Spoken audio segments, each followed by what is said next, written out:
Hello ನಮಸ್ತೆ. ನಾನು doctor Sadananda Rao.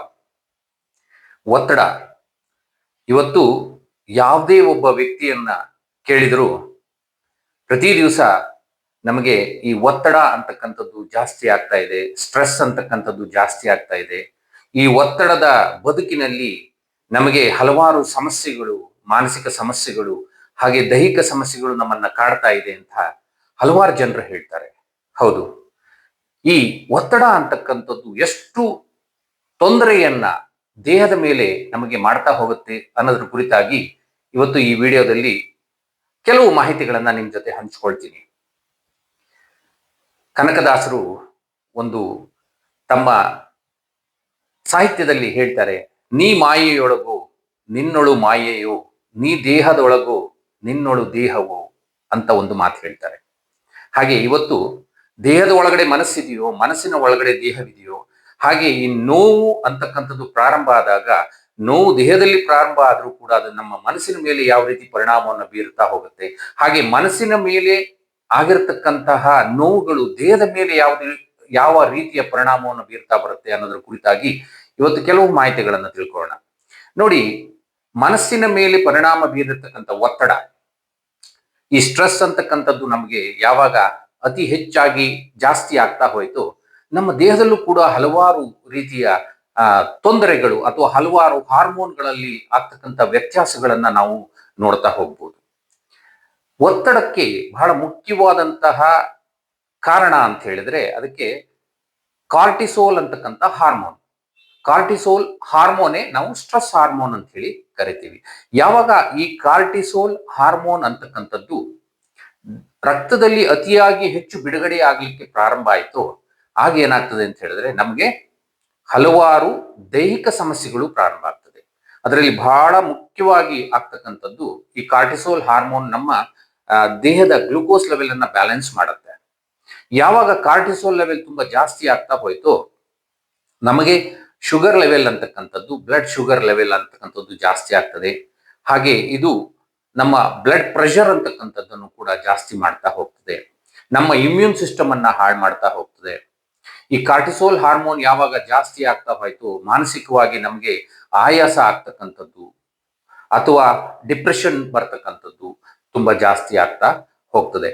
ಇದಲ್ದೇನೆ ನಮ್ಗೆ ಸಾಮಾನ್ಯವಾಗಿ ಈ ಮೂಳೆಯ ಭಾಗದಲ್ಲಿ, ಜಾಯಿಂಟ್ಗಳಲ್ಲಿ, ಮಸಲ್ಸ್ ಅಲ್ಲಿ, ಮತ್ತೆ ನಮ್ಮ ಮಾಂಸಖಂಡಗಳಲ್ಲಿ ಮತ್ತೆ ಮೂಳೆಯಲ್ಲಿ ಕೂಡ ನಮಗೆ ಸ್ಟಿಫ್ನೆಸ್ ಅಂತಕ್ಕಂಥದ್ದು, ಕಾರ್ಟಿಸೋಲ್ ಹಾರ್ಮೋನ್ ಯಾವಾಗ ನಮಗೆ ಅತಿಯಾಗಿ ಬಿಡುಗಡೆ ರಕ್ತದಲ್ಲಿ ಆಗ್ಲಿಕ್ಕೆ ಶುರುವಾಯಿತು, ಆಗೇನಾಗ್ತದೆ ಮಾಂಸಖಂಡಗಳ ಬಿಗಿತ ಅಂತಕ್ಕಂಥದ್ದು ಪ್ರಾರಂಭ ಆಗ್ತದೆ. ಹಾಗೆ ಆಸ್ಟ್ರಿಯೋಪೊರೋಸಿಸ್ ಅಂತ ನಾವು ಹೇಳ್ತೀವಿ, ಮೂಳೆಯಲ್ಲಿ ಸಾಂದ್ರತೆ ಕಡಿಮೆ ಆಗ್ತಕ್ಕಂಥದ್ದು ಆಗ್ತದೆ. ಹಾಗೆ immune system, poor immune system, ನಮಗೆ ಸಣ್ಣ ಸಣ್ಣ ಒಂದು ಏನು ಸಮಸ್ಯೆಗಳು ಬಂದಾಗಲೂ ಕೂಡ ಅದು ನಮ್ಮ ಇಮ್ಯೂನ್ ಸಿಸ್ಟಮ್ ಅದನ್ನ ಟಾಲರೇಟ್ ಮಾಡೋದಿಲ್ಲ. ಈ ಉದಾಹರಣೆಗೆ ಒಂದು ಸಣ್ಣ ನೆಗಡಿ ಆದ್ರೂ ಕೂಡ ಅದು ತುಂಬಾ ಜಾಸ್ತಿ ಆಗ್ತದೆ, ತುಂಬಾ ಡ್ಯೂರೇಷನ್ ಅದು ಮುಂದುವರಿತಾ ಹೋಗ್ತದೆ. ಇದ್ರ ಜೊತೆಗೆ ಸಾಮಾನ್ಯವಾಗಿ ಹೆಣ್ಮಕ್ಳಲ್ಲಿ ಏನಾಗ್ತದೆ, ಮೆನೋಪಾಸ್ ನಲ್ಲಿ ವ್ಯತ್ಯಾಸಗಳಾಗ್ತದೆ, ಅಂದ್ರೆ ಮುಟ್ಟಿನಲ್ಲಿ ಹಲವಾರು ತೊಂದರೆಗಳು ಬರ್ತದೆ. ಹಾಗೆ ಸ್ಕಿನ್ ಅಲ್ಲಿ ಹಲವಾರು ಸಮಸ್ಯೆಗಳು ನಮಗೆ ಪ್ರಾರಂಭ ಆಗ್ತಾ ಹೋಗ್ತದೆ, ಅಂದ್ರೆ ಸ್ಕಿನ್ ಡಾರ್ಕ್ ಆಗ್ತಕ್ಕಂಥದ್ದು, ಚರ್ಮದ ಬಣ್ಣ ಚೇಂಜ್ ಆಗ್ತಕ್ಕಂಥದ್ದು. ಹಾಗೆ ಚರ್ಮದ ಸಾಮಾನ್ಯವಾಗಿ ಹೆಣ್ಮಕ್ಳಲ್ಲಿ ಈಸ್ಟ್ರೋಜನ್ ಅಂದ್ರೆ ಮೆನೋಪಾಸ್ ಹತ್ರದಲ್ಲಿ ಈಸ್ಟ್ರೋಜನ್ ನಲ್ಲಿ ವ್ಯತ್ಯಾಸ ಆಗಿ ಎಕ್ಸ್ಟ್ರಾ ಗ್ರೋತ್ ಹೇರ್ ಆಗ್ತಕ್ಕಂಥದ್ದು, ಮುಖದ ಮೇಲೆ ಅಥವಾ ಅಪ್ಪರ್ ಲಿಪ್ಸ್ ಅಲ್ಲಿ ತುಂಬಾ ತುಂಬಾ ಹೇರ್ ಬರ್ತಕ್ಕಂಥದ್ದು, ಇದು ಕೂಡ ನಮಗೆ ಸ್ಟ್ರೆಸ್ ಹಾರ್ಮೋನ್ ಕಾರ್ಟಿಸೋಲ್ ನಲ್ಲಿ ವ್ಯತ್ಯಾಸ ಆಗೋದ್ರಿಂದ ಇದು ನಮಗೆ ಹೆಚ್ಚಾಗ್ತಾ ಹೋಗ್ತದೆ. ನೋಡಿ, ಇದೆಲ್ಲಾ ಸಮಸ್ಯೆಗಳು ನಮಗೆ ಬರ್ತಕ್ಕಂಥದ್ದು ಎಲ್ಲಿಂದ? ಹಾಗಿದ್ರೆ ಇದನ್ನ ನಾವು ನೋಡ್ತಾ ಹೋದ್ರೆ ನಮ್ಮ ಮನಸ್ಸಿನಿಂದ. ಮನಸ್ಸು ಯಾವಾಗ ನಮಗೆ ಹಾಳಾಗ್ತಾ ಹೋಯ್ತು, ಅಥವಾ ನಮಗೆ ಬೇರೆ ಯಾವುದೇ ಒತ್ತಡ, ಈ ಉದಾಹರಣೆಗೆ ಆರ್ಥಿಕ ಒತ್ತಡ ಆಗಿರ್ಬೋದು, ಕೌಟುಂಬಿಕ ಒತ್ತಡ ಆಗಿರ್ಬೋದು, ಅಥವಾ ಯಾವುದೇ ರೀತಿಯ ಒತ್ತಡ ನಮ್ಮಲ್ಲಿ ಹೆಚ್ಚಾಗ್ತಾ ಹೋದಾಗ, ಕಾರ್ಟಿಸೋಲ್ ಹಾರ್ಮೋನ್ ಅತಿಯಾಗಿ ರಕ್ತದಲ್ಲಿ ಬಿಡುಗಡೆ ಆಗ್ತಾ ಬಂದಾಗ ವ್ಯಕ್ತಿಗೆ ಏನಾಗ್ತದೆ ಅಂತ ಹೇಳಿದ್ರೆ ಮಾಂಸಖಂಡಗಳ ಬಿಗಿತ, ಜಾಯಿಂಟ್ ಅಲ್ಲಿ ಪೇನ್, ಲೈಕ್ ಆರ್ಥ್ರೈಟಿಸ್ ಅಂತ ನಾವು ಹೇಳ್ತೀವಿ. ಸಾಮಾನ್ಯವಾಗಿ ನೀವು ಈ ಆರ್ಥ್ರೈಟಿಸ್ ಅಥವಾ ಸಂಧಿವಾತಕ್ಕೆ ಹಲವಾರು ಚಿಕಿತ್ಸೆಗಳನ್ನ ನೀವು ಪಡ್ಕೊಂಡಿರಬಹುದು.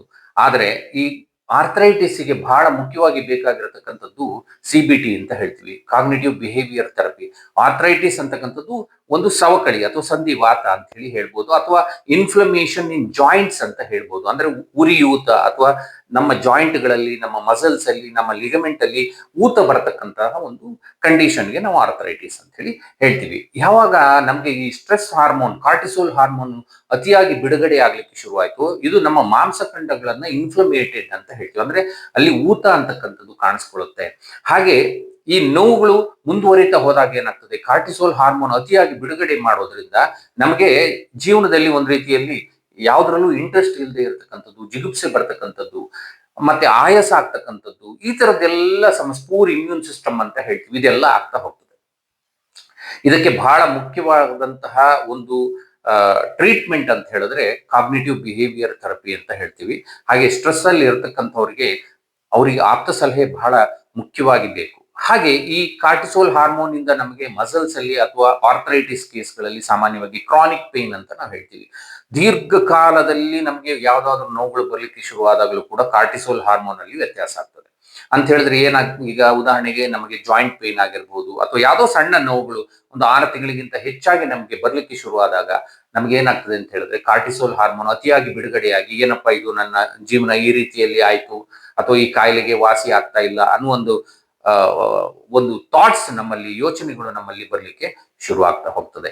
ಇದಕ್ಕೆ ಈ ರೀತಿಯ ಜಾಯಿಂಟ್ ಪೇನ್ಗಳಿಗೆ, ಅಥವಾ ಈ ರೀತಿಯ ಮಸಲ್ ಸ್ಟಿಫ್ನೆಸ್ಗೆ, ಅಥವಾ ದೇಹದಲ್ಲಿ ನಮ್ಮಲ್ಲಿ ಗ್ಲೂಕೋಸ್ ನಲ್ಲಿ, ಶುಗರ್ ನಲ್ಲಿ ವ್ಯತ್ಯಾಸ ಆಗ್ತಕ್ಕಂಥದ್ದು, ಅಥವಾ ನಮ್ಮ BP ಯಲ್ಲಿ ವ್ಯತ್ಯಾಸ ಆಗ್ತಕ್ಕಂಥದ್ದು, ಅಥವಾ ನಮಗೆ ಮಾನಸಿಕವಾಗಿ ಒಂದು ರೀತಿ ಕಿರಿಕಿರಿ ಆಗ್ತಕ್ಕಂಥದ್ದು, ಆಂಗ್ಸೈಟಿ ಬರ್ತಕ್ಕಂಥದ್ದು, ಈ ಡಿಪ್ರೆಷನ್ ಬರ್ತಕ್ಕಂಥದ್ದು, ಇದೆಲ್ಲದಕ್ಕೂ ಕಾರಣ ಅಂತ ಹೇಳಿದ್ರೆ ಕಾರ್ಟಿಸೋಲ್ ಹಾರ್ಮೋನ್ ಅಂತ ಹೇಳಿ ಹೇಳ್ತೀವಿ. ಹಾಗಾಗಿ ಈ ಜಾಯಿಂಟ್ ಪೇನ್ಗಳು ಬಂದಾಗ ಸುಮ್ಮನೆ ಯಾವ್ದಾದ್ರು ಒಂದು ಔಷಧಿಗಳನ್ನ ನಾವು ತೆಗೆದುಕೊಳ್ಳೋದು, ಅಥವಾ ಯಾವುದೋ ಒಂದು ಇಂಜೆಕ್ಷನ್ ಅನ್ನ ತೆಗೆದುಕೊಳ್ಳೋದರ ಬದಲಾಗಿ ಇತ್ತೀಚೆಗೆ ನಮಗೆ ಈ ಕ್ಲಾಸ್ 4 ಲೇಸರ್ ಥೆರಪಿ, ಅಥವಾ ಕೋಲ್ಡ್ ಲೇಸರ್ ಥೆರಪಿ, ಅಥವಾ photo bio modulation laser therapy, ಇದು ತುಂಬಾ ಚೆನ್ನಾಗಿ ಹೆಲ್ಪ್ ಆಗ್ತದೆ. ಹೇಗೆ ಅಂತ ಹೇಳಿದ್ರೆ, ಈಗ ಯಾವುದೋ ಒಂದು ನೋವಿನಿಂದ ಬರ್ತಾರೆ, ಆ ನೋವೇ ಅವರಿಗೆ ಒಂದು ಸಮಸ್ಯೆ ಆಗಿರುತ್ತೆ, ಆ ನೋವಿನಿಂದನೇ ಅವರಿಗೆ ಒತ್ತಡ ಅಂತಕ್ಕಂಥದ್ದು ಹೆಚ್ಚಾಗಿರುತ್ತೆ.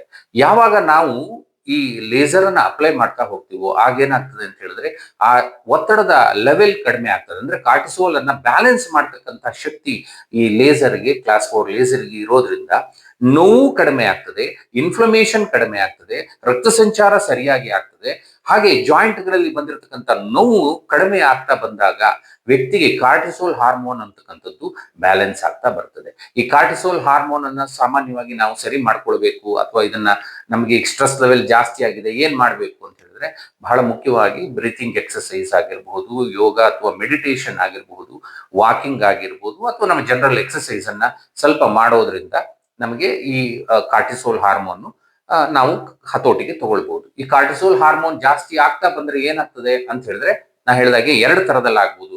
ಕಾರ್ಟಿಸೋಲ್ ಹಾರ್ಮೋನ್ ಜಾಸ್ತಿ ಆಗೋದ್ರಿಂದ ಒಬಿಸಿಟಿ ಅಂತ ಹೇಳಿದ್ರೆ ಸಾಮಾನ್ಯವಾಗಿ ನಮ್ಮ ಮುಖ ಊದ್ಕೊಳ್ಳಿಕ್ಕೆ ಶುರು ಆಗ್ತದೆ. ಹಾಗೆ ನಮ್ಮ ಸ್ಟಮಕ್, ಅಬ್ಡಮನ್ ರೀಜನ್ ಕೂಡ ಬೆಲ್ಲಿ ಅಂತ ಹೇಳ್ತೀವಿ, ಅಂದ್ರೆ ಸ್ವಲ್ಪ ದಪ್ಪ ಆಗ್ಲಿಕ್ಕೆ ಶುರು ಆಗ್ತದೆ. ಹಾಗೆ ಕಾರ್ಟಿಸೋಲ್ ಹಾರ್ಮೋನ್ ಏನಾದ್ರೂ ಕಡಿಮೆ ಆಗ್ತಾ ಬಂದಾಗ ನಾವು ವೀಕ್ ಆಗ್ತಾನೂ ಕೂಡ ಹೋಗಬಹುದು. ಕಾರ್ಟಿಸೋಲ್ ಲೆವೆಲ್ ಲೋ ಆಗ್ತಾ ಬಂದ್ರೆ, ಅಂದ್ರೆ ಬ್ಲಡ್ ಪ್ರೆಷರ್ ಏನಾಗ್ತದೆ ಅವಾಗ ಲೋ ಆಗ್ತದೆ. ಕಾರ್ಟಿಸೋಲ್ ಹಾರ್ಮೋನ್ ಜಾಸ್ತಿ ಆಗ್ತಾ ಹೋದಾಗ ಏನಾಗ್ತದೆ, ಬ್ಲಡ್ ಪ್ರೆಷರ್ ಲೆವೆಲ್ ಕೂಡ ನಮಗೆ ಜಾಸ್ತಿ ಆಗ್ತಾ ಹೋಗ್ತದೆ. ಈ ಶುಗರ್ ಅನ್ನ ಕೂಡ ಬ್ಯಾಲೆನ್ಸ್ ಮಾಡ್ಲಿಕ್ಕೆ ಈ ಕಾರ್ಟಿಸೋಲ್ ಅಂತಕ್ಕಂಥ ಹಾರ್ಮೋನು, ಇದು ಅಡ್ರಿನಲ್ ಗ್ರಂಥಿಯಲ್ಲಿ ಉತ್ಪತ್ತಿ ಆಗ್ತದೆ. ಇದು ಬಹಳ ಮುಖ್ಯವಾಗಿ ನಮಗೆ ಬೇಕು. ಹಾಗೆ ಜಾಯಿಂಟ್ ಗಳಲ್ಲಿ ಬರ್ತಕ್ಕಂತಹ ಪೇನ್, ಯಾವ್ದಾದ್ರು ನೋವುಗಳು ಬರ್ತಾ ಇದೆ ಅಂತ ಹೇಳಿದಾಗ ಮೊದಲನೇದಾಗಿ ಅವರಿಗೆ ನಾವು ನಾನ್ ಇನ್ವೆನ್ಸಿವ್ ಮೆಥಡ್ ಅಲ್ಲಿ ಅಂತ ಹೇಳಿದ್ರೆ ಈ ಬಯೋಸ್ಟಿಮ್ಯುಲೇಷನ್ ಲೇಸರ್ ಚಿಕಿತ್ಸೆಯನ್ನ ನಾವು ನೀಡ್ತಾ ಹೋದಾಗ ಅವರ ನೋವು ಯಾವಾಗ ಕಡಿಮೆ ಆಗ್ತಾ ಬರುತ್ತೋ ಆಟೋಮೆಟಿಕಲಿ ಅವರ ಕಾರ್ಟಿಸೋಲ್ ಲೆವೆಲ್ ಕೂಡ ನಾರ್ಮಲ್ಗೆ ಬರ್ತದೆ, ಅವ್ರ ಸ್ಟ್ರೆಸ್ ಲೆವೆಲ್ ಕೂಡ ನಾರ್ಮಲ್ಗೆ ಬರ್ತದೆ. ಅದು ನೋವಿಗೆ ಅಲ್ದೇನೆ ಬೇರೆ ಯಾವ್ದಾದ್ರು ಕಾರಣಕ್ಕಾಗಿದ್ರು ಕೂಡ ಅದಕ್ಕೆ ನಾವು ಪ್ರೆಷರ್ ಪಾಯಿಂಟ್ಸ್ ಅಂತ ಹೇಳ್ತೀವಿ. ಕೆಲವು ನಮ್ಮ ಆಕ್ಯುಪ್ರೆಷರ್ ಪಾಯಿಂಟ್ಸ್ ಗಳಿಗೆ ನಾವು ಲೇಸರ್ ಅನ್ನ ಕೊಡೋದ್ರಿಂದ ಇದೇನ್ ಮಾಡ್ತದೆ ಅಂತ ಹೇಳಿದ್ರೆ ಡಿಟಾಕ್ಸಿಫಿಕೇಶನ್ ಮಾಡೋದ್ರಿಂದ ನಮ್ಮ ಕಾರ್ಟಿಸೋಲ್ ಹಾರ್ಮೋನ್ ಅಂತಕ್ಕಂಥದ್ದು ಕೂಡ ನಾರ್ಮಲ್ಗೆ ಬರ್ತದೆ ಅಂತಕ್ಕಂಥದ್ದನ್ನ ಹಲವಾರು ಸಂಶೋಧನೆಗಳು ಇವತ್ತು ಸಾಬೀತುಪಡಿಸಿದೆ. ಹಾಗಾಗಿ ನಮ್ಮಲ್ಲಿ ಬರ್ತಕ್ಕಂಥ ಯಾವುದೇ ಒಂದು ಸಮಸ್ಯೆಯನ್ನು ತೆಗೆದುಕೊಂಡು ಬಂದ್ರು, ಅದು ಮಾನಸಿಕ ಸಮಸ್ಯೆ ಆಗಿರ್ಬೋದು ಅಥವಾ ದೇಹದಲ್ಲಿ ಬರ್ತಕ್ಕಂಥ ನೋವಿನ ಸಮಸ್ಯೆ ಆಗಿರ್ಬೋದು, ಇಲ್ಲಿ ಕಾಂಬಿನೇಷನ್ ಅಲ್ಲಿ ನಾವು ಚಿಕಿತ್ಸೆಯನ್ನ ನೀಡೋದ್ರಿಂದ ದೇಹಕ್ಕೆ ಮತ್ತೆ ಮನಸ್ಸಿಗೆ ಎರಡಕ್ಕೂ ನಾವು ಚಿಕಿತ್ಸೆಯನ್ನ ನೀಡೋದ್ರಿಂದ ಬಹಳ ಬೇಗ ಅವರಿಗೆ ವಾಸಿ ಆಗುತ್ತೆ ಅಂತ ಹೇಳ್ಬೋದು. ಹೆಚ್ಚಿನ ಮಾಹಿತಿ ನಿಮಗೆ ಬೇಕಾದಲ್ಲಿ ನಮ್ಮ ವೆಬ್ಸೈಟ್ www.mindbodycoldlaser.com ಅನ್ನ ಭೇಟಿಯಾಗಿ ಅಲ್ಲಿ ಕೆಳಗಡೆ ಫೋನ್ ನಂಬರ್ ಬರ್ತಾ ಇದೆ, ಅದಕ್ಕೆ ಕರೆ ಮಾಡಿ. ನಮಸ್ತೆ.